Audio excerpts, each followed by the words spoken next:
I'm Dave Gray, and this week I learned uh, it, history repeats itself, especially in Salem. I am Tyler Hosley, and did it hurt when you fell from the vending machine? Because you look like a fucking snack. Yes, it did. Yeah. It did, yeah. That's for all of you guys anyway, just so you know. Just for each and every one of you. I'm Kevin Matthews, Scottish film fan living in England, and I'm glad that Tyler sometimes refers to me as a snack because this week he can bite me.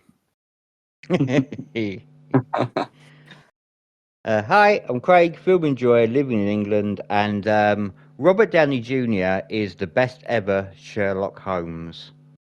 Now, you see, T, if we raise the bar early on this sort of shit, our Assassination Nation takes will seem less demented. You gotta raise the bar. Like, my favourite heroic bloodshed film is Pineapple Express. You gotta just get that shit in there and just. Then we're bringing it down with the Assassination Nation. We're bringing it. You know, if you actually kill Dave, the podcast doesn't get uploaded, right? It's just none of us have the tech savvy to do this. It's gonna be okay, and, Dave. He's just talking shit. Podcast.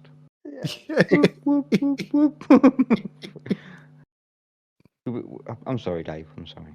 I pushed it too far. I watched lots this week, lots and lots. I haven't even written all of it down, but I've got a few here. I got the 2025 satirical drama Anniversary.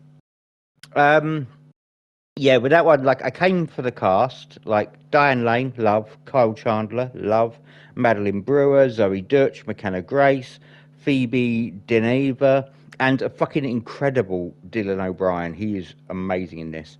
So, I came for the cast, but I stayed for the heavy-handed, like super heavy-handed, super blunt, but very accurate social commentary. Like, I've seen reviews of this film, but just the reviewers didn't seem to get it. They call it politically vague, centre-right, both-siding kind of I don't get it. I don't get it, because if you can't see that this film is a critique of insulated and ineffective, can't we all just get along white liberals, whilst also like never saying fascism is bad, because we all know fascism is bad. Like, I don't know what I can do for you. Like, it's okay to have a film that attacks liberal weakness without saying, but fascism's worse, because we know fascism's worse. And it's I liked it. It's, like I said, heavy-handed as hell, but the cast kill it. Really, like I said, really, really good cast, and it unfolds pretty mercilessly at points. Like, the third act is all discomfort all of the time, and it could almost be too much. But you've got this really skillfully played, like, dark humor of Dylan O'Brien's character, who is just plays the perfect fascism bro in this film. He's so fucking good. Like, what did Dylan O'Brien in recently that made him stand out for me? Tyler picked it. Pony Boy. Pony Boy. I was like, damn, okay, he's really good. And everything I've seen him in since, I've been like, oh, no, this guy's really good. Why isn't he, like, bigger? But I guess hopefully he's doing the stuff he wants to do. But I'm a big fan. Anyone seen The Anniversary? Or just Anniversary? Yes. I think it's called. I that was the movie I could not remember earlier. It's because you saw it. I went, oh yeah, I'll watch that. Oh, okay. Yeah. It is a pretty obvious critique of liberals, yeah? Yes. Yeah. But okay. The people reviewing it are the people they're critiquing, so them not getting it kind of. Oh, okay. Yeah, that makes sense. Yeah. Okay. I also watched John Cassavetes' 1980 crime drama Gloria. The good. Like, Gina Rowlands is like, she is a fearless, incomparable force of nature. She's absolutely phenomenal. 10 stars, no notes. She's incredible. The cinematography is really good, like the gritty on-location cinematography. I really like that. And the score is wonderful. You got orchestral parts. You got quite a lot of Latin jazz in there. It's all really, really good, and it all really fits the tone of the movie. But the bad is almost everything else. Shockingly, for a Cassavetes film, it's kind of sucks. There's no real narrative. There is basically a synopsis, but with no momentum. So it's a synopsis stretched out well beyond any sense or reason. It's a film that goes in circles constantly to the point of massive irritation. And the child performance, the child is a second lead in this film, opposite Gina Rowlands, and it is the single worst performance ever captured on celluloid, as far as I'm concerned. It is shockingly fucking awful, and it's not the kid's fault. Cassavetes whiffed this casting so fucking bad that it kills the movie. Like the whole fucking movie is dead on arrival because this kid cannot play the part, and also cannot speak the really unnatural dialogue that's been written for his character. It's there are a lot of bizarre choices in this movie, and it doesn't work. The film is basically the iconic scene of Steve McQueen bouncing the baseball off the wall in The Great Escape. If you imagine there is no wall, and every time he throws the ball, he has to wander over and pick it up, and then wander back, and then throw it, and then do the same thing over and over again. That's what watching this film is like. It is just a horrible, pointless slog a lot of the time. And it sucks because, Gina Rowlands is fucking magnificent in it. So, disappointed in that one. Anyone seen that? I have not. I don't think I have. I have, but it's been a while. Yeah, don't rush. He's got plenty of other work to, dig into before that one. Just save that one till last if you ever do another deep dive. I also watched Ringo Lam's 1987 classic City on Fire. It's been a long time since I last watched it, and my expectations were all out of whack because I was expecting something else, and I was expecting at least semi-action movie. This is not an action movie. Cherry on Fat's total body count by the film's end is one body for Cherry on Fat, so it's definitely not an action movie. And a lot of the time, it isn't even a crime thriller. It's kind of a straight up drama about the pressures of undercover police work. So you got themes of identity and brotherhood, and just the psychological toll of constant deception and betrayal. It took me a minute to recalibrate my expectations, but when I did, it really is a fantastic fucking movie. But really, really fucking good. Denny Lee is amazing. He works so well with Cherry on Fat that they should have just been handcuffed to each other permanently in the 80s. They never should have been allowed to separate. They are just the most perfect cinematic pair I can think of. And Cherry on Fat himself, man. If we were to have a conversation about the most charismatic actors of all time, for me it's Cherry on Fat or it's Denzel. And for me, I would probably lean towards Cherry on Fat because he's just the most extraordinary. He has the most extraordinary presence and charm. It's just watching him is just got a kind of magical experience, and I love that man deeply. So, yeah, I really, really liked City on Fire. It's a great drama. It's a great thriller, and when it does, spill some blood, it absolutely delivers in that respect too. It gets bloody. If someone gets shot in this film, they get shot at least 40 times. Just hugely unnecessary bloodshed, which I enjoyed. I know for a fact that Dave has seen City on Fire. Yes, but I prefer to call it Good Reservoir Dogs. Now, I'm going to go ahead and say it is not really that much. Okay, he stole some bits, but they are very different movies. He stole all of it. He stole all of it, but made it shitty. He stole all of it, but made it shitty. Bullshit. I disagree. They're wildly different movies. There's only about they're the exact same 10% that's the same. 99%. 10% at 99%. You're crazy. Okay, Mom, Dave, Dad, stop it. Dave needs to watch City on Fire again. You'll enjoy it. I just watched it a month ago. I'm 100% correct. He just narrowed the scope down, but it's the exact same movie. He just set it all in one spot. It's not. Dave's wrong. It is. Dave's It's wrong. 100% the same movie. To the point that this is why it didn't get a good release in the US or in the UK for a long, long fucking time. I'm not the only one that thinks that. Most people do. You're just blinded by your fandom of that hacky white man whose whole career is It's not a just theft. fandom of that hacky white man because I genuinely Yeah. hate him as a person, but I do love that movie. Yeah. I mean, It's just a very the good cast movie. carries it, but it is a bad version of City on Fire, and the sequels are awesome. They just got remastered also. You should definitely check those. A School on Fire, Prison on Fire, is it? Yes, Prison and then Yeah. School that way, because I believe Okay. they run.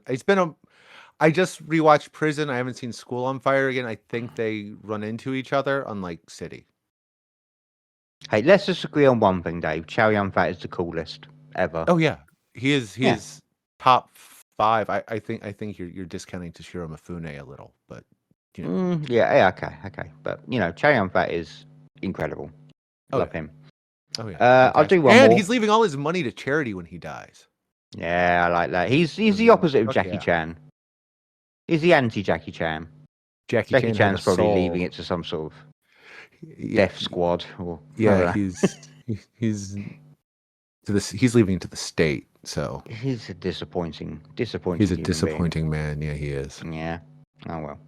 I'll do one more. I watched Riley Stearns' 2022 dark comedy sci-fi Duel. I've seen Stearns.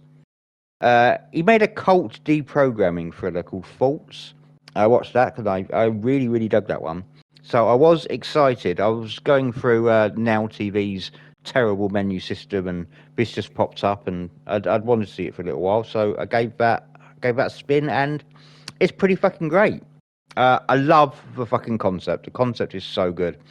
Basically, people who are terminally ill can have clones made of themselves, which they then train to replace them after death. However, if the terminally ill person miraculously survives, they must fight their clone to the death on national television. That's the basic premise, and That is beautiful. it is. It's pretty wonderful. Like the premise, the black humor, and the really detached line deliveries and the behavior of the characters is giving really strong, like early Yorgos vibes. It's very, very dry, very, very funny, very, very odd. Like it's so funny. Like this got multiple big belly laughs from me. I was cracking up. There's a scene where Karen Gillan has to do. She's doing combat training with Aaron Paul, and there's an absolutely hysterical scene of them acting out in slow motion for some reason. These possible attacks, and I can't really describe it very well, but I'm going to recommend this film to everyone, so everyone go and watch Duel. Yeah, I love Karen Gillan. She's got great deadpan delivery. Aaron Paul is kind of adorable as the combat trainer because he's kind of useless. But most of all, I love the insane box of thematic worms the concept opens up. Like it constantly forces you to change and reevaluate your perspective throughout, because there are a bunch of different perspectives that are all quite persuasive. So it's a very interesting movie, very interesting, very funny. Like the ending didn't quite land with me when I finished it, and I thought, I thought, I was going for 4 stars, and I might have to go down to 3.5 because that ending did not land with me. And then I found myself thinking about it and thinking about it and thinking about it. It made more and more sense as time went on, and I was like, yeah, that's a really perfect ending, to be honest. It's a gem, Jewel. I recommend everyone go and see it, but I especially recommend Dave go and see it because he liked the premise, and Karen Gillan has qualities that Dave enjoys. So, yeah, I'm going to get to Stern's other film, The Art of Self-Defense, at some point, because I haven't seen that. But I I've heard liked good that things. one. I didn't love it. I think you'd enjoy it more than I did. The problem is, what's his name? The lead guy just is not good enough. But he never. I know who you is. mean. I said it. Yeah. Yeah, Social Network guy whose name I can't remember. Yeah. Is Yeah. it Jesse? Yes, Eisenberg? Jesse Eisenberg. Eisenberg. He's just not good enough for it. I mean, he's fine, but like the rest of the cast is bringing it, and he's Jesse Eisenberg being Jesse Eisenberg. Yeah, that's fair enough. But Which, yeah, I I mean, could definitely. there's a niche. Maybe I'll bring the art of self-defense to the show at some point, and then I'll definitely get round to it. But yeah, that's me for the week. And Dave, check out Duel if you can find it anywhere, because I think I'm you going to. you really enjoy it. Nice. Well, I'm not going to go in depth on these, but I rewatched every Omen movie because I'm going to be joining AC and Company this weekend to discuss the Omen series. What I will say is Omen 3, The Final Conflict, has somehow got even better in my eyes. I've always been a fan of it. I just liked it even more this time.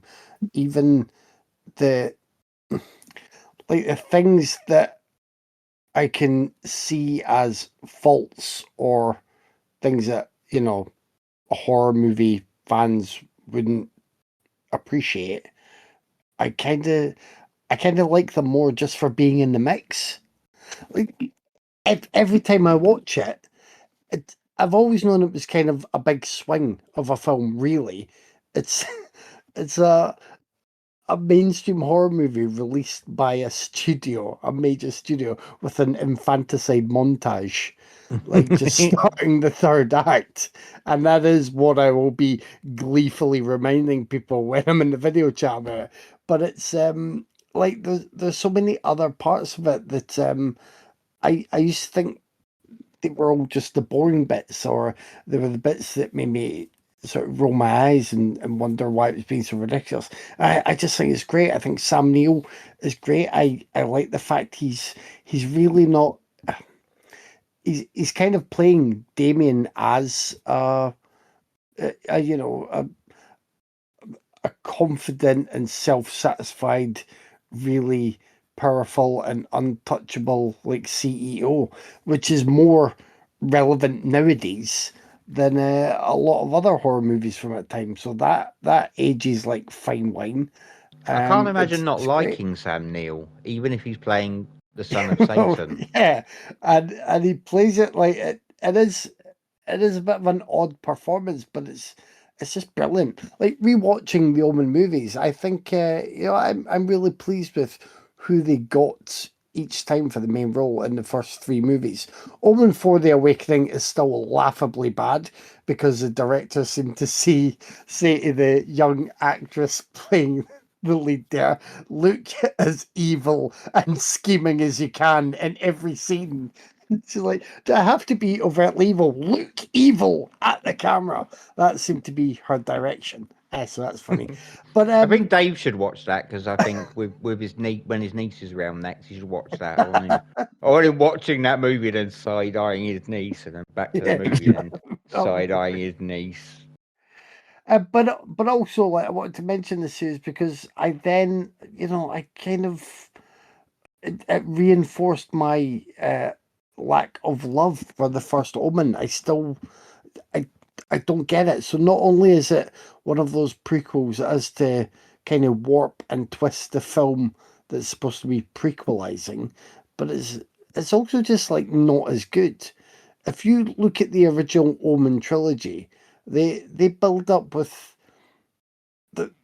there are nasty, impressive deaths, even the ones you don't necessarily remember that well. Like when I got to the final conflict, a couple of the deaths of adult characters was like, yeah, that's a really horrible way to go. Whether they're just like, trapped in a space and they're going to be left there until they say fade out and rot away, or there's a really grim bit with fire and plastic. And the first Omen, it has a decent opening sequence. The rest is not good, apart from being saved by my love of Bill Nye. And I know it was an easy thing to say at the time because of the timing of two films, but I really much preferred the Immaculate and what that did. So yeah, that's a quick summary of those. I disagree with Tyler on the Netflix film Roommates. I'm sorry, T. I thought this started off well and then turned really like just a bit too sour. I mean, from what you said, I was hoping I would come out of it feeling the same way as you did. I think it was a bit fluff, but not a bad sort of teen movie. But don't you think it ended up being a little bit too like mean spirited, or just like It did downbeat take a in a way? different no, it did take a different direction towards the ending that I was not expecting going into that. Although I kind of liked what they did that because I just didn't expect it. So, but yeah, it takes a weird direction with the friendship of those two characters that I was just not expecting. Yeah, and I guess if it had felt more surprising, but because of the way the rest of it plays out, so in my mind, I'm thinking, well, this could go one of two ways, and I actually would have preferred the other way it could have gone, because you have these things before, whether it's teen movies or comedies or rom-coms, where some character is, their actions have actually been misconstrued throughout it because of just different motivations, whatever. So yeah, I was hoping that might be the case. It was going to be this bit of fluff. The framing device was a bit sort of messy, and I didn't appreciate that. You know, Sandler's daughter, who is one of the main role, basically, she does the kind of eye rolling, obvious teen performance that would be fine as a supporting role in an Adam Sandler movie, but isn't really what you want from someone carrying a film. I don't think. So that was not as good as I wanted it to be. So yeah, just didn't like that. I also didn't like Dolly, which I watched on Shudder and was a big heap of shit. I don't think I've seen too many people rave about this, so I'm not saying, oh my god, all these horror movie fans love Dolly and what we're talking about. But if there are a few people, then hey, knock yourselves out with Dolly. But to me, it's, I mean, at best, it's a low grade Texas Chainsaw Massacre ripoff. Probably more like Texas Chainsaw Massacre, the next generation, or maybe even TCM3. At worst, it's just a horrible mess with no original ideas and some attempts to shock that are, I mean, I don't know what the right word is. Kind of ignorant, childishly ignorant. Maybe just shit, or maybe just keep saying the word shit until there's enough shit piled up that everyone just eventually associates Dolly with that big pile of shit. That'll do me. And then, look, I think I've somehow now watched every Colleen Hoover movie. How the fuck did that happen? The what? The what? Well, I'm assuming it's because your partner secretly hates you. Yeah, yeah, I think it is. She's not even so secret about it sometimes. So I think it's that. It's a ploy. So we watched Reminders of Him. And I'm not sure if I've watched any of the Nicholas Sparks films. I'm just not sure. They were so prolific for a while, and I never prioritized them. So I don't think I have. But I'm assuming the Colleen Hoover films are, they're in a very similar vein. So if people want to see that kind of thing, then they'll already know if they'll be happy with it. This has Micah Monroe in a main role, so I was hoping that that would be okay. And she is okay in the lead, although she's she's got to look just sad or angry for most of the runtime because there's a recent-ish past tragedy that has then become her entire identity, basically. The guy in this is played by Tyrek Withers. Like he's the main guy who ends up with Monroe's character, and it's I'm not going to give any details, but there was a tragic incident in the past. Monroe is looking to restart her life and maybe move forward, and things get in the way. And one of those things is Tyreek Withers, who may also be able to help her. There are supporting roles for Lauren Graham and Bradley Whitford, and I enjoyed seeing them in their roles, but they weren't really given too much to do either. So it's that kind of thing. It's, for me, it's absolutely bang in the middle. I give it a generous 5 out of 10 because people kept the cameras pointed in the right direction. That was it. I'm sure there are other people who rushed to see us at the cinema. It's not really my thing, but I I've did. been made to watch them. You rushed to see it at the cinema, T. I saw it in the movie theater. I talked about it on here. I did. Oh, sorry, I can't Yeah, I forget. did. You're an enigma wrapped in a riddle, wrapped in a pair of Vans socks, is what you are. I saw it in the theater. Did you like it? Yeah, I thought it was fine. Is it your kind of thing? I like those cheesy, sappy romance movies. I enjoy them. Nicholas Sparks, on the other hand, I mean, I kind of get what you're saying. I don't know if you haven't seen a Nicholas Sparks movie. Most people die from cancer in those movies. That's what he does. Yeah, Fucking and that is funny. not your type of thing. It is not. It's not. Yeah. The Notebook does not have that, but most of his stuff does. Walk to Remember, all that shit. But I would rather watch a Colin Hoover movie over Nicholas Sparks any day. Well, I enjoyed the That's crazy for was reasons. it called Regretting You or something, that one? Yeah. Which I think that was also Colin Hoover. Yeah, it was. But I thought the young cast did better than that. There was definitely weird stuff in that, but the younger leads did better. So yeah, I know, like, I'm not entirely right with the Nicholas Sparks analogy, but there's a definite the mix of the tragic and the romantic. You're pretty spot on. There's no romance, and it's just toxic men abusing women to get into their pants. That's both of them, and am I muted? No, okay. All right. No. It said I was muted on my screen. I'm like, everything's unlocked. But okay. So no, I think it's spot on. They're both about toxic men being awful to women, and we sell them as romance. This is why we can't have nice things. We were censoring your Nicholas Sparks. You ever insults. watch a Nicholas Sparks movie? They hurt. No, I've never watched. They hurt your Sparks soul. movie. I've had to read one of the books once. A woman I dated was like, "You got to read this book," and I did, and I dumped her immediately. 2 to go. I finally plucked up the courage to rewatch Why Don't You Just Die, which was a fun kind of really pitch black, slightly comedic noir. Because hopefully this week I will watch They Will Kill You, which is from the same director. So that's why I wanted to do that. For anyone interested, you can read my blog post on that.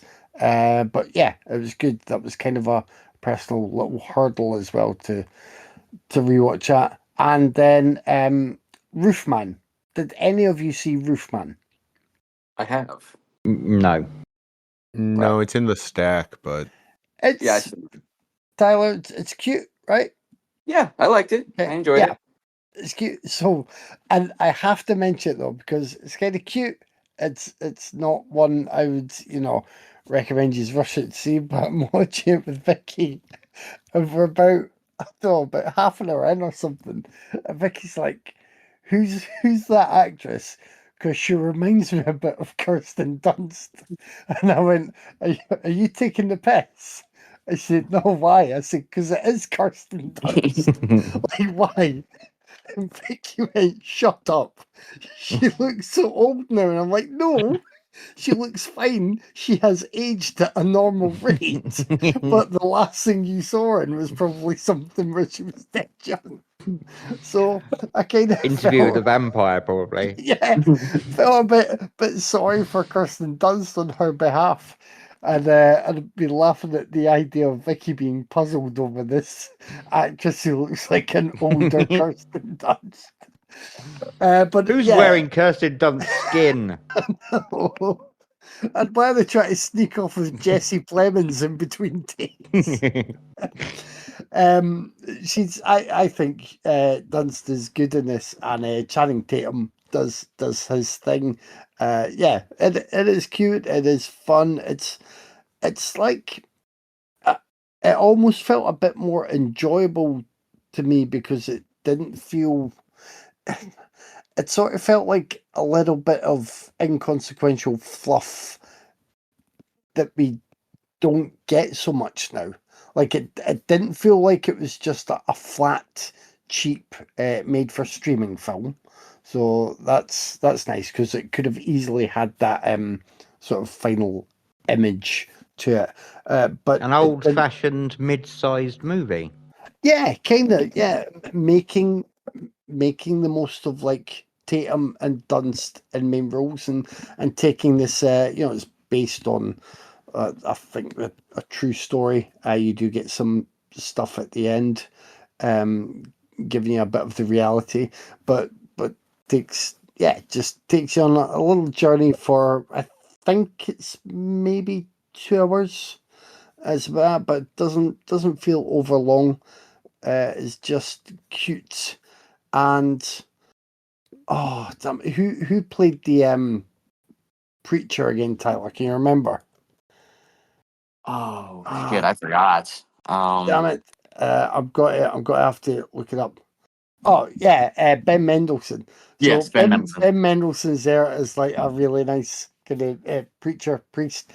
Peter Dinklage is fun in his supporting role, and you get a little role for Lakeith Stanfield. Like it's got a sort of subtly great supporting cast as well. And just as you watch these faces appear and realize the names that are stacking up, Juno Temple's in there again. So you know she's doing her bit, and it's kind of good fun, and yeah, and it just isn't the sort of film we tend to get so often nowadays, which made me enjoy it maybe a bit more than I otherwise, should have. But there you go. And that was me. So I also watched Dolly. I am Team Kevin. I fucking hated it. It's boring as hell. Like, I mean, and the cast is awful. Just awful. Like, it pains me to say this because I really love Sean William Scott. I like him in comedy and drama. I thought he was really good in that Becky sequel, like really, really good.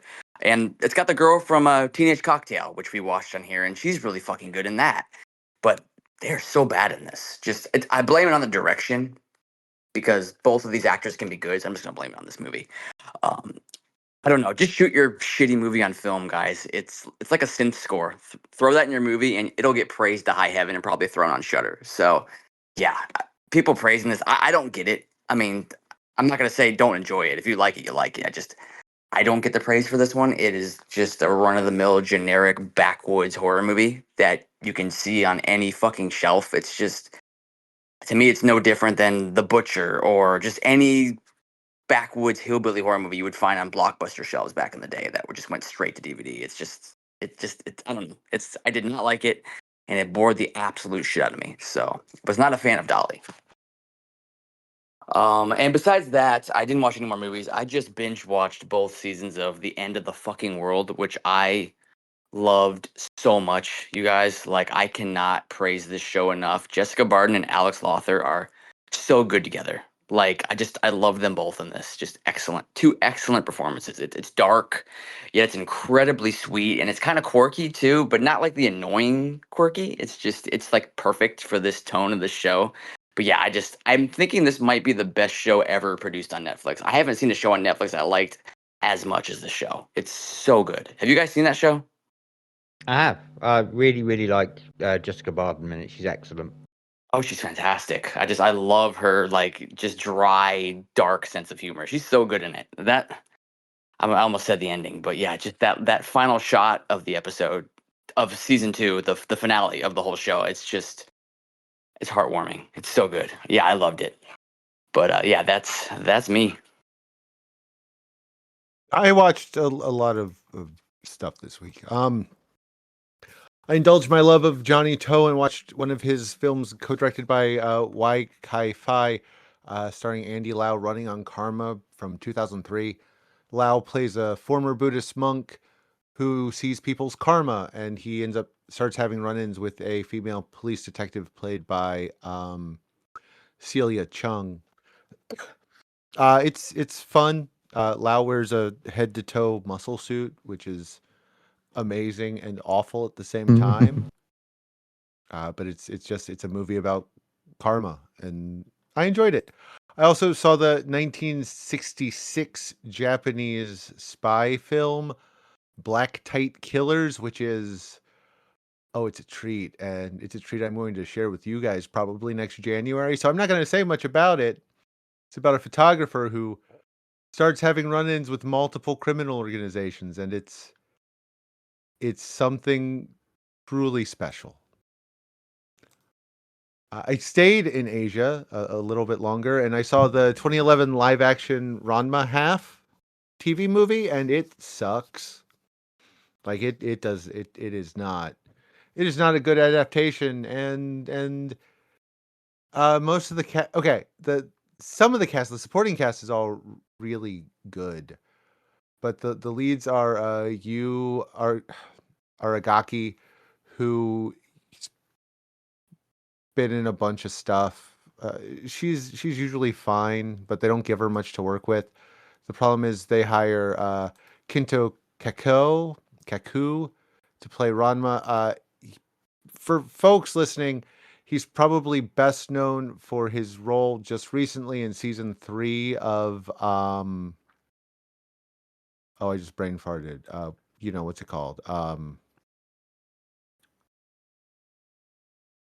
The Alice in Borderlands. I knew how to think of it. Where he played the guy in a wheelchair in it, where he was terrible and playing a terrible character. Problem is, he doesn't have the charisma or the ability to play this character, so I don't know why they hired him. So, that was a waste of time. But on the, English, I saw I finally opened my 4K edition of In the Mouth of Madness, which it's In the Mouth of Madness. Since we'd already talked about Sam Neill. Who doesn't love Sam Neill? Who hasn't read Sutter Kane, right? It's a great disc of a good movie. And I finished with Forbidden Fruits, the fairly recent, I think it's on Shudder, horror comedy about 4 women who work in a clothing store in Dallas, Texas, who are also in a coven. I mostly enjoyed it. Ooh, what was that? That was a reaction. That was a deep breath. That might be me yawning. I'm sorry, I'm very Oh, tired today. okay. I'm sorry I'm boring you. I'll be fast. It's based on a 2019 stage play called Of the Woman Came the Beginning of Sin, and Through Her We All Die. When it sticks with the stage play, it's actually really good. When it expands from it, it gets much weaker. The new additions to the script just aren't great. The last half hour leans into horror stuff, and it's just kind of eh. I mean, it's fine. It's the weaker parts. Most of the cast: Lola Tung, Victoria Pedretti, Victoria Pedretti. Is that it? Did I I say think it that's wrong? right. First time? Yeah. Yeah, that's Yeah. right. Okay. And Alexandra Shipp are all great. I mean, the 3 of them are fantastic. They bring their A game. They are hilarious, and they play their roles really well. Lily Reinhart plays the one in charge of the coven, and she's fine. But she is the weakest of the 4. She just, you need somebody who's got like a real charisma and magneticness to them that she just does not have in this role.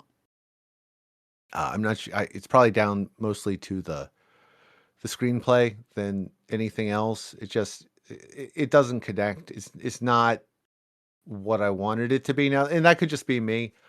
It's fine though. If you got Shudder, it's worth a watch. If you want a horror comedy about women and female friendships, Mean Girls in a mall with magic, it's good. I enjoyed it. I recommend it if it sounds interesting to you.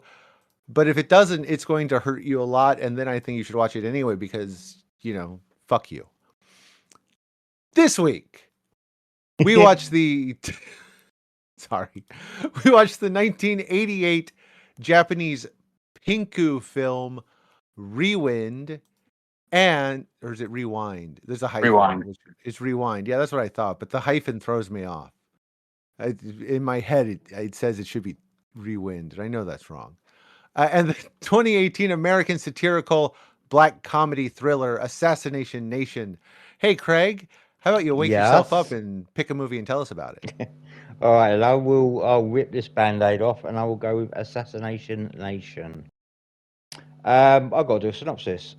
Four teenage girls aggravate the adult and mostly aggravate the male population of the town of Salem and end up having to fight for their lives. Are they? Come on, deep breath, Craig. I like assassination games, just like I like Euphoria. I enjoy the work of Nepo baby Sam Levinson. I have never felt more internal, external, real, and imagined pressure to label somebody and their work as a guilty pleasure. There is guilt in me, and I'm not sure why. I should just enjoy it, but the guilt is in me, and I think the issue is Levinson's stuff is shallow. It's shallow as fuck. But also, I recognise this, I'm not being tricked into thinking it's more than it is. Like, I can enjoy the shallow end of the pool. It's just relaxing sometimes, and especially if there's a good view, the shallow end of the pool can be a nice place to be, and I think that's the good view is Assassination Nation's biggest strength, because I think this film looks so fucking good. Like, it looks distractingly good. Like, the cinematography is great, the editing. There's a split screen segment in the first act, which is so precisely edited. It's fantastic. The camera work, that long take during the home invasion scene is brilliant. You've got the costumes, the sets, the props. They're all beautifully designed. All of the production design is fantastic. Like, if people want to argue about whether this film has any meat on its bones in terms of plot and themes and so on, okay, I'll have that discussion. That can be discussed. But if anybody wants to completely deny the technical merits of the film, like the visual side of it, I don't know. I haven't the patience. I'm not talking about you guys. I'm just talking about I've read a lot of reviews of Assassination Nation over the last few days. A lot of people are suggesting that there is nothing of value, and I don't agree. If you think there's nothing of value in this film, go and enjoy a tall glass of film snob juice. Fuck you. And I think I'm just a bit defensive because of all the having enjoyed something with so many negative reviews. But I can't buy into the idea of it being without merit. What might be a bit more controversial than me liking the visual side is I don't think this film is quite as shallow as some people make out. It is shallow because it never explores any of its themes fully. I completely agree. Like, this is where the mostly justified accusations of superficiality come from, and I get it, but I do think it presents some interesting themes. It presents them and then asks the audience to chew on them their own selves. They're not going to discuss it with us. It's like, here's a theme, think about it. But they are interesting themes. You've got themes of character assassination, literal character assassination, the death of privacy, political hypocrisy, social conditioning. Like, the film doesn't get at all deep into these topics. It just kind of brushes up against them. They're almost kind of window dressing, but I it doesn't bother me too much because I don't need a movie to tell me what I should think about these subjects. I just want them presented to me in such a way that I give them due consideration myself. Which is maybe I'm giving I'm giving Glover some praise for being lazy. I guess I probably am, but I don't know. I don't want to be told how to think. I just want to be. I just want a platter of themes that I can ruminate on myself. So it works for me despite being very shallow. The script is not good. Like I will admit that it is not good. There are no characters in this film, which mean there are no real stakes at all, and most of the dialogue is pretty shit. Basically, it feels like the Gen Z equivalent of a Facebook inspirational quote. It's just so overwritten and kind of embarrassing and cringy. I liked the line right at the end. Be anything you want to be, even the president of the United States of America. Just kidding, because that resonated with me. And I do agree that not eating pussy is borderline sociopathic, because I'm going to go off a little tangent here. I remember being at school and being told, like, we're talking about sex with sex education classes and with your mates. It's like, you'll be able to put your penis in a woman. I was like, oh, that sounds good. And a woman will suck your penis. Like, wow, that sounds great. I'm up for that. And then someone said, you'll also get to lick her vagina. And my eyes lit up. And I thought about literally nothing else since. And that was like, I don't know, 30 odd years ago. It's just polite. I was just like, I get to do that. Like, there are girls who are gonna let me do that shit. Fucking, the world is a good place. So, yes, not eating pussy is borderline sociopathic. I agree. The cast, I'm torn on the cast because, like, of the four main girls, I think only Odessa Young gets to shine at all, and that's just because the script gives her a little focus. The other three are kind of afterthoughts. They're not really given anything to do, which is frustrating because given the focus of the film, the female cast should be the focus of the film. But I think it's the male cast members who actually stand out here. I mean, Bill Skarsgård he's good. He's not in it very much, but he is impressively and believably vile. And also really hot. I've never noticed this before. This is the film where I noticed that Bill Skarsgård was hot, but I don't know. Maybe it's because he wasn't dressed as a clown. That probably helps. Coleman Domingo is typically excellent. I just fucking love that guy. He gets the most powerful moment in the whole movie. In fact, he gets the only powerful moment in the whole movie. That kind of heartbreaking school meeting. That's a real kick in the crotch of a scene. Joel McHale he's perfectly pathetic and detestable. He does that well. Kelvin Harrison Jr. is in this. He has maybe 2 lines, but seeing him get wasted in this film encouraged me to change my pick for next week. So next week we will all be watching Harrison Jr. flex his shit because he is a damn fine actor. Overall, I wish the script did more, like a lot fucking more. Ultimately, it gave me plenty to chew on, and just the marriage of visuals and sound is so good at points in this movie, but it feels like, God, I'm going to get absolutely roasted here. Just the marriage of the visuals and the sound can be so good, but it just feels kind of like true cinema to me. In that it's not about the depth, it's about a feeling that it gives you. Like the end credit sequence in this, the marching band. I don't know.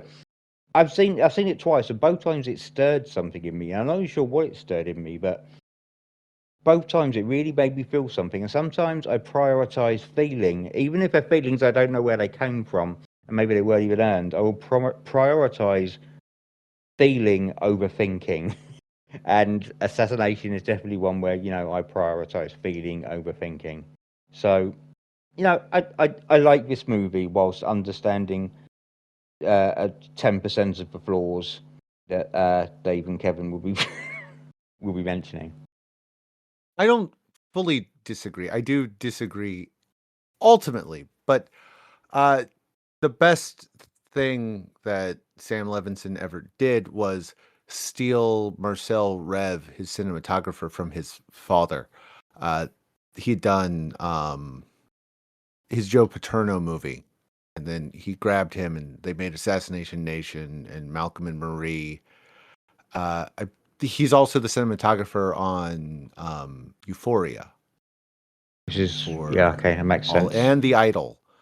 And I mean, so like he also grabbed the editor from the Paterno film, Ron Pantane, who is a fantastic editor. He's been around forever. He edited the most violent year and Till like 2 years ago. Churchill at War. He edited Roofman that we just mentioned earlier. He's a solid editor. And yeah, I think the cinematography and the editing for this are pretty good. And when they don't totally work, it usually comes down to the direction. Like Craig mentioned, the multi-frame scenes, and they don't add anything. They're just noise and color. They don't inform anything. It's just, and this is my big problem with the movie and why I don't think it works on an emotional level, where it just feels like someone saw a bunch of other movies and went, oh, I like that. Let's steal that, but not understand why it works. And then the screenplay says nothing, and it does nothing. It makes eyes at things. There's winking at things. There's the whole Salem witch trials undertone, but it doesn't do anything with it. It's just there. And I don't want to be told what to say, what to think, but I do want them to say something about it so I can engage with it instead of just like, look at that as they drive by at 80 miles an hour, I can accept that I may well be taking things from this film that were not in there. I can definitely accept that as well. I mean, like a lot of it is just filler. The leads are not good. They don't give any of them character. Odessa Young is just there to be lusted after and attacked. She is an abuse doll, which is a recurring thing on leads in certain films we watch. Suki Waterhouse is like, I forgot she was there repeatedly. And then she'd be in the background. I was like, oh, right. Hari Neff. I remember she's there because she wouldn't shut the fuck up. Her character never shuts up, but never says anything. Except maybe in the pool scene. But the rest of the time, it's a constant stream of bitchiness. Abra, I forgot Abra was there constantly.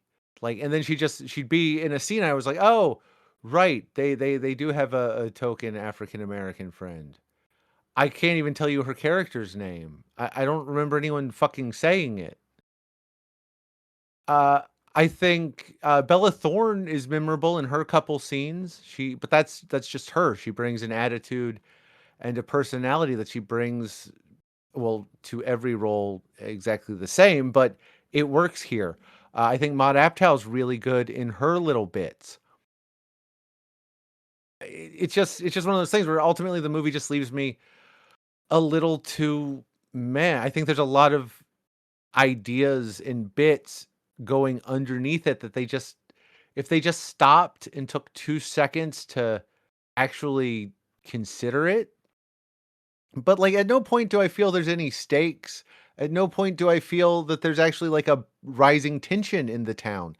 Everything is literally 0 to 60. It happens, nothing happens, and then they're rioting in the streets. There's no escalation, there's no buildup, there's no getting to that point. And then when they get to that point, the reason they go the way they do is kind of fucking stupid. Because this is someone that's destroyed do you think somebody that can do this is going to destroy their own life? So when they reveal, oh, here's who the hacker was, it's like, yeah, no fucking shit, because I'm not fucking brain dead. And I think that's my problem. Ultimately, the movie doesn't have the intelligence it needs, and it doesn't have the respect for the audience it needs. Coleman Domingo is great. He's always great. His one scene press conference is fantastic. It is the highlight of this movie. It's one of those ones where I wish it was better, but it just does not. It doesn't make it to me. I can be a lot like pissier and nitpickier about it, but it's not really worth it. It doesn't do enough wrong and it doesn't do enough right to really matter. It's just kind of dumb and desperate for attention without ever earning any of it. And it's a shame. It's a shame because there could have been something really good here given the setup, but instead it's just there. Yeah. As Craig was saying earlier, there was nothing of value to this film at all. Absolutely nothing. I'm pretty sure that's what you said, wasn't it, Craig? No. No, but I side more with Dave. Like there is stuff you can see in terms of certain moments that are pretty well done, I guess, and the style matches the content. But other than that main scene with Domingo that you've both mentioned already, which I think is superb, and I think really, actually feels like the closest this film comes to a proper salient point about modern mob mentality and the kind of taboo buzzwords that are being thrown out. You'll notice you look on social media and every argument now about politics, about different views, and the idiotic response to quite a few other comments just be like, all right, pedo, like that's it. Or, oh, check their hard drive. That's all they need to say to try to start a pile-on. And in this film, it stems from Domingo having it's like photos of his daughter in the bath or something, isn't it? Yeah. As part of that download, and I thought that's the most interesting part of the movie, because the rest of it, although it's made to be interesting and all made to have certain stakes for the characters in the film, it's not really, because that is all.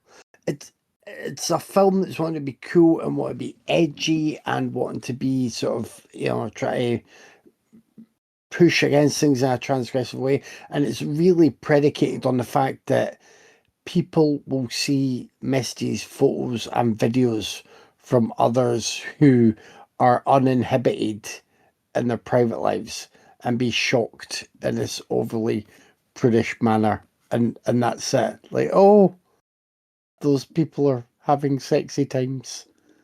They must be burnt at the stake. Really, I know there's a bit more to it than that. There's, people with quivering moral compasses, shall we say, and others are judging them on their morals. But that's all it is. It's moral judgments that then spiral, and I don't think any of that works, despite the idiocy we see on a daily and weekly basis when it comes to people in crowds getting themselves worked up and doing a lot more harm. I'd never believe the escalation that this has in the film. I think it's quite preposterous, like going from a twisted John Hughes suburb to the fucking Purge in like half an hour is not good.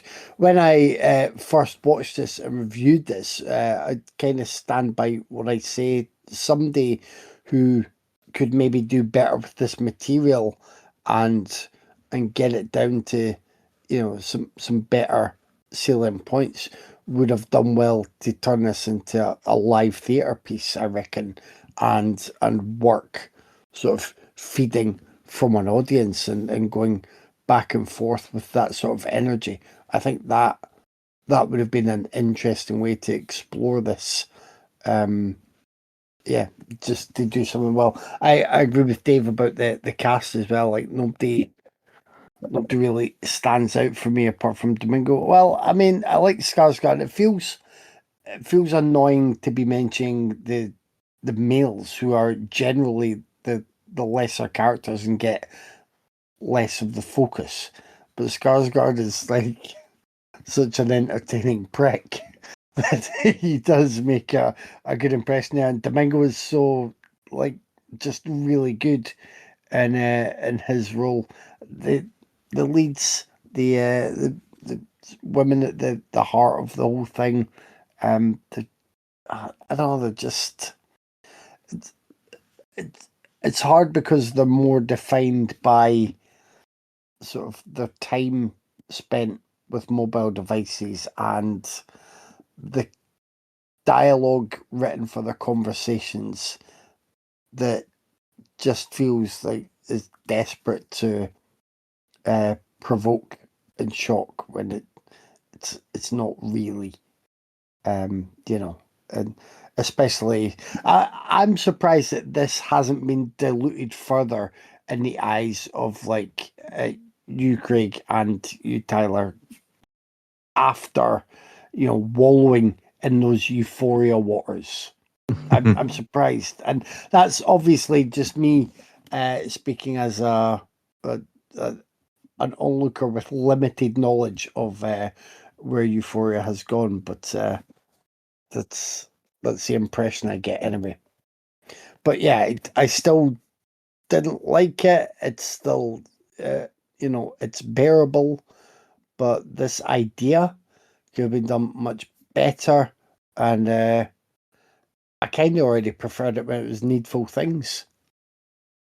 Needful Things, the Stephen Yeah. King movie?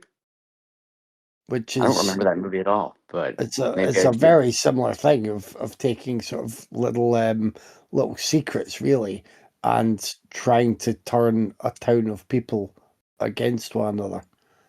So that's it's not It's not one to identical, but one, but yeah, I get that comparison. it is a similar vibe. I don't think I've seen that in years. I barely remember that movie, so maybe I have to rewatch it, but it's been a while.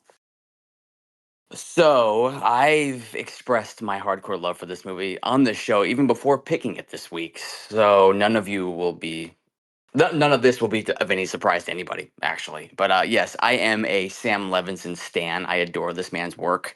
I always got like millennial Larry Clark vibes from his stuff, which for me, I mean, it's like a wonderful, wonderful thing. I love how angry this fucking movie is. The modern update on the Salem witch trials, but switching it to modern misogynistic mob violence and male hysteria and toxic masculinity, and just jumping to conclusions to literally everything.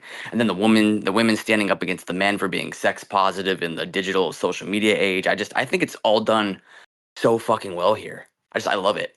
I love the hyper stylized cinematography and the camera work. It's like watching, it is like watching a really violent episode of Euphoria. I mean, if you played this movie side by side with an episode of Euphoria, especially from the first 2 seasons, you wouldn't be able to tell the difference. I guarantee it. They're both so stylistically close to each other that it's almost identical at times. But I love the music. I loved all the montages, the use of split screen, the voiceover. I think the cast is great. I love Odessa Young here. I think she's great. I think she's an excellent lead. I mean, and I really like her little crew too. Suki Waterhouse, Hari Neff, Abra, Maud Apatow pops up like you guys said. Bella Thorne, she's good.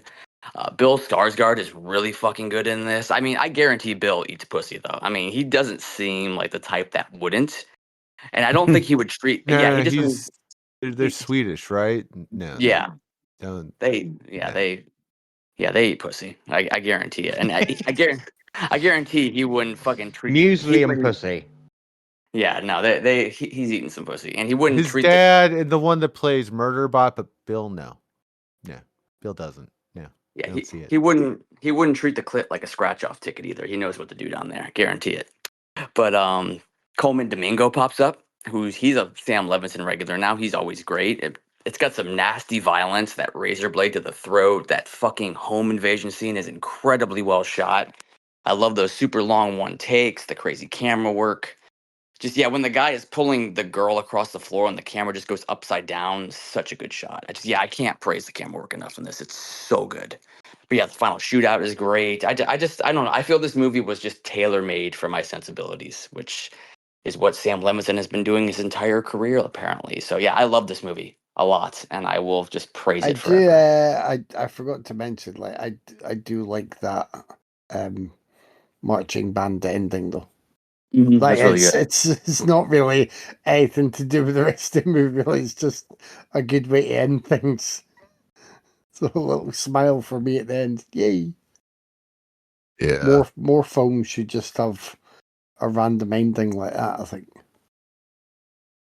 I wonder if Levinson is going to go back to making movies after Euphoria. Although, Even unless that was unless they do Euphoria season 4, which looks like they might with a new cast eventually. So. Right. Dave brought us Rewind from 1988, which he said was basically a Japanese peeping Tom. Didn't you say that, Dave? Did you say that? I think you said that. I mean, that is essentially what it is, but yeah. And there is someone with a spiky attachment that is attached to a camera. So in a way, that is correct. There is some snuff footage looked at. I mean, that's about it. This was, yeah, I didn't like this, Dave. I didn't like this. This was a double bill of Tyler material. I know that you both cooked up this scheme between you. I don't know why. I don't know why you'd agree, Dave, because you quite like Memoir of a Snail. But maybe because it made you cry. You were discussing it, and Tyler's like, I hated all the stop motion shit. You guys need to get your full Tyler on. I mean, You're like, yes, Tyler, Memoir of a I Snail can made tell me cry. you I'll do it. exactly why I picked it. Please do. Criterion put it up, and I went, Tyler was a good boy. Yes. Have a breakdown. I'm gonna give him a little treat. I forgot we were picking together. I thought I forgot we changed partners, or else I would have, waited. That is never the right motivation for picking a film. That Tyler is a good boy. He just has to lump it. And it's only a matter of hours until he's back to full on Tyler mode. Damn it. Yeah, I didn't like this. I thought it was like just a series of random scenes that didn't work together for me, and everything felt unpleasant, but not in a sort of interesting and challenging unpleasant way. Just the sort of unpleasantness where when two people are really snogging one another and you're like, just give them back their tongue. Like, you don't need it for that long. Just stop making those noises. It was that kind of unpleasantness. Literally at some points. I don't like the sucky tongue kissy noises. I don't know. Just yucky. Anyway, yeah, this was not good, but I'm surprised that have we seen anything else from director Hisayasu Sato? He's done stuff like you're putting him on Tyler's done radar now as well, a aren't you? lot. He's done I've a seen lot, and a I'm lot of his trying to stuff. remember. I got 3 Vinegar Syndrome box sets of his stuff, Kevin. So Oh don't my you worry. God. I mean, he's done a. Did He's we done quite do a few Shameful Pinku Torture? movies, hasn't he? Yeah, Yeah, that's what my he sets mostly are. does Pinku. Yeah, I mean Right, that's okay. like what he does. I think did he do the kidnapping movie we watched for I the don't Pinku think he special we did did, but forever I was ago? going through his filmography. I don't think so, but there was Okay. stuff, I'm seeing like Lolita Vibrator Torture and like, right, that's a Yeah. classic Tyler pick. Mm-hmm. I've seen, Bondage Ecstasies in there. There's stuff with just the word hentai popping out at me. So yeah, it's only a matter of time if we've I mean, not he's a seen it director on yet. Rambo Noir, and we were going to do that eventually anyway. I think either Craig or I was. It's just a matter of time before we do more of his stuff. Yeah, I was surprised we hadn't already. And the same goes for writer Shiro Umeno, who I mean, I saw a lot of familiar titles, so maybe there's crossover there. Maybe he works with the director quite often. I didn't like cross-reference everything, but I did see a few shared titles. Yeah, this like I have not a lot to say about this. Nobody in the cast stood out for me. The way the story was sort of worked around the main scenes just wasn't effective for me. This was a bad viewing experience, and yeah, I just didn't get anything from it. And I have seen some other, similar-ish fare to this that I've liked a bit more. But I've not really dipped my toe much in these waters, which I know now is just a matter of time. With Craig's Vinegar Syndrome set and Tyler Noying's Tales. So maybe this just isn't my thing at all, or maybe I've just not yet seen sort of the better examples. But Yeah, it's not your thing yet. I wasn't a fan. Should we go, Tyler? Yeah, go for it. Okay. There was a point during this film, after the opening credits rape scene and after the first sex scene, when I was quite deep into the second sex scene, so that's 10 minutes into this fucking movie, I started to worry about you a bit, Dave. I thought maybe we, and by we I mean Tyler, had exposed you to so much degenerate filth over the years that you'd come unmoored, maybe something awful had happened to your mind. But little did I know, Reasonable. this grossy little film was actually going to win me over. It really did. It not right away, because the first half is not particularly cohesive. It's just sleaze, porn, and I don't think it does either of those things badly. It has a great kind of fetid, sleazy atmosphere, and as far as Japanese porn goes, I'm giving away too much about my teenage self, but as far as Japanese porn goes, I would take this Japanese porn over the usual kind of hour-long amateur gynecological exam vibe that too much Japanese porn gives off. So it's not like it was bad sleaze or bad porn. It was just a lot of sleaze and a lot of porn, and it didn't really come together. But it wasn't grabbing me thematically until the second half, and then it did come together for me when it started to dig into like the detached perversity of some parts of Japanese society, or at least how it's presented in film. This detached perversity, which is Japanese society is kind of it's always kind of presented as this kind of eye of the storm of sexual repression, like this weird culture of being or almost being outside of the act one way or another, but often through the lens of a camera, and the perpetual cycle of like loneliness feeding into technology, and the technology feeding back into loneliness, and the loneliness feeding back into technology, and on and on and on and on. And I found the themes interesting, and on top of that, I think it's pretty well crafted. I like the kind of queasy, droney score. I think it really complemented the tone. The snuff movie video clips, they're really, really well edited. I like those. The cinematography is harsh and alienating. The colours pop like a sort of techno giallo at times. Really, really nice colour design.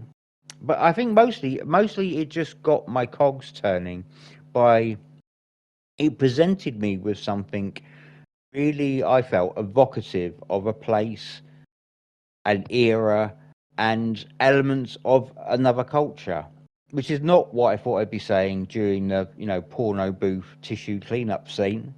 But here we are. I found it interesting and well crafted once it got into gear. So yeah, I like this one. Good pick, Tyler, via Dave.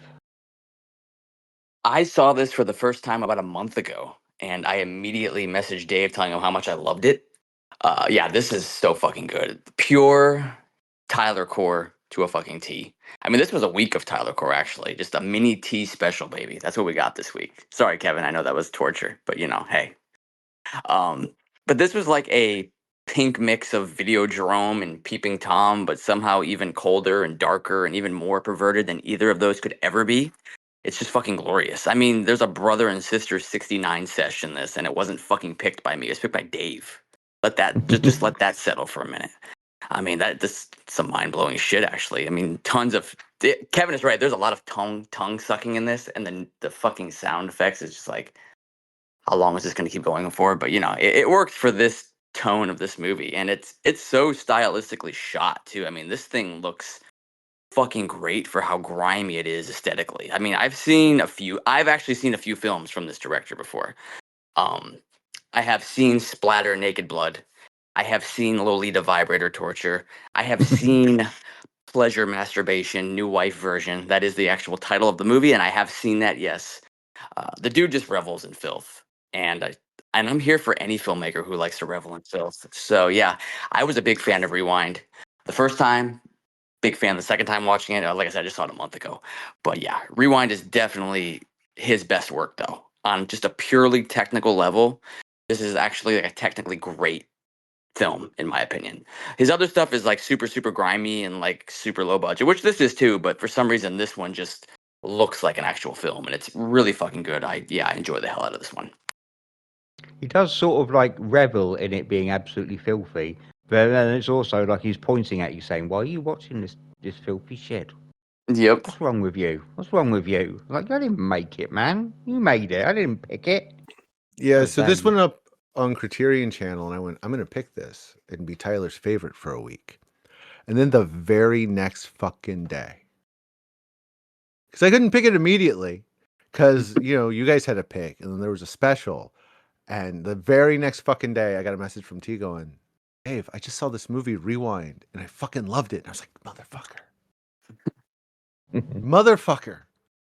He's got a nose for filth like a fucking bloodhound. It's true. I've never been so deeply disappointed because I was like, I got something. I'm going to shock the shit out of Tyler. But no, I think, sorry, Kevin, you're alone on this one. I think it's fantastic. Yes, they front load this with terrible sex scenes. I mean, I enjoyed them, but terrible for Kevin sex scenes. It does a lot of interesting stuff, especially with the killer and their point and his hanger on. There's a lot of interesting stuff going on. Technically, I think it's incredibly well done. They get right in your face with the video. They don't ever like shy away from it, because usually something shot on high 8 for a feature would then be they'd use a kinetoscope process to put it on 35 millimeter for release. And they didn't do that this time. This time, they got right up and filmed it off a CRT monitor with a 35 millimeter and through viewfinders. And it's alienating. It makes sure that you know the point of view of the character you're in. The extreme close-ups are well done to make out individual scan lines. I mean, it is very aware of what it is and what it's talking about. I think that's pretty fantastic. The sexuality in most of his movies zigzag pretty wildly from vanilla to what the fuck am I watching self-mutilation? And this is relatively tame for his stuff. Relatively. I think the last 20 minutes or so are fantastic. All the assaults are incredibly well done. I am a big fan of this one. Actually, our lead playing the woman with the amnesia. I don't remember. None of them had names. Actually won Best Pinku Actress like 4 years in a row, including for this film in the late 80s and early 90s. I'm a big fan. I think it's pretty fantastic, especially if you want something a little avant-garde and regressive and in your face about what it's saying about society. I mean, this is very much a dark mirror of 1980s bubble economy Japan. And it makes no it makes no qualms about it. For me, this is the exact opposite of Assassination Nation, where that has things that would be really interesting to talk about, but it's not interested in that. It's just interested in pointing at it. This is interested in talking about it and being as confrontational as possible with it. I think it's fantastic. I enjoyed the dirty scenes. I love the murder scenes in it. I think the image of the hand holding the videotape is fantastic. That should be, reused by somebody with a really gorgeous IMAX camera swooping through. Yeah, I'm a big fan of it, and I'm really glad that that it became easy to find, because this is one of those ones that it just did not get a good release here for the longest time. And now apparently there's a beautiful Blu-ray, and the streaming you can see is fantastic. I'm a big fan. Sometimes I like transhuman mediations on media and consciousness and consequences, and this does it for me. It's that time. It's time to pick one, and for me, if you hadn't guessed, it's Rewind. But I should get the sweep, but we know I'm not going to. I'm going to go with Rewind too, but I enjoyed both. I cannot physically vote against Assassination Nation just because I just can't. But I will say, if I could pick both, I would. I loved Rewind. It's fantastic. But yeah, I just can't vote against Assassination Nation. I'm going to go with Assassination Nation. If I could pick neither, I would. You bunch of bastards. You're a sick man, Kevin. Like, I don't even think Tyler's as sick as you are for that choice. I mean, like, I know Tyler and his fetishes. I think you just turned it out because you're a bit of a racist, Kevin. You got a thing with the cultural issue, and that's fine. I don't judge much. But okay, well now make your counterclaim. What are you bringing us next week, man? What you got, buddy? I am bringing us air balloon terror plot. I think Black Sunday. Well, you were going to say Air Bud at first. You were like Air Bud. I was like, what's happening here? I've seen Black Sunday. That's a Bava movie, right? No, sorry. The film based on I think it was written by Thomas Harris. Yeah, it's Thomas Harris's other book. Oh, yeah. I haven't seen that. Yeah, I have not seen it. So whatever potential charges of racism Dave is trying to insinuate are it's not racism I'm oblivious to the whole insinuating. thing. And I am, because Kelvin Harrison Jr. was thoroughly fucking wasted in Assassination Nation, I am going with the 2019 psychological drama Loose, so we can watch Harrison flex his shit. Hey, T, celebrate the split by giving them the business. We're on that gram, yo. Raiders _of _ the _ podcast. We're on Facebook, where I sometimes remember to post stuff on Wednesdays. We have Euphoria now, so I'll never forget. For 8 weeks, that is, until 8 weeks is done, then I will forget. But we have a YouTube channel where you can like, subscribe, and comment and watch Kevin's awesome videos. We have Racist a Discord. videos. Racist videos, yes. Damn it, Kevin. No. Fucking racist, man. What the hell? We have a Discord, we have a Blue Sky, and you can always email us at raidersofthepodcast@gmail.com/racist hashtags, whatever, just something. As always, Thanks for joining me. Thanks for listening. I'll talk to you guys About next week. character Maybe not Kevin. assassination. It's Kevin a might movie not with the come word back. black in the title, for fuck's sake. Kevin might not come back, but I'll talk to everybody else next week. Yeah, I'll speak to you next week. See ya. Yeah. Woo.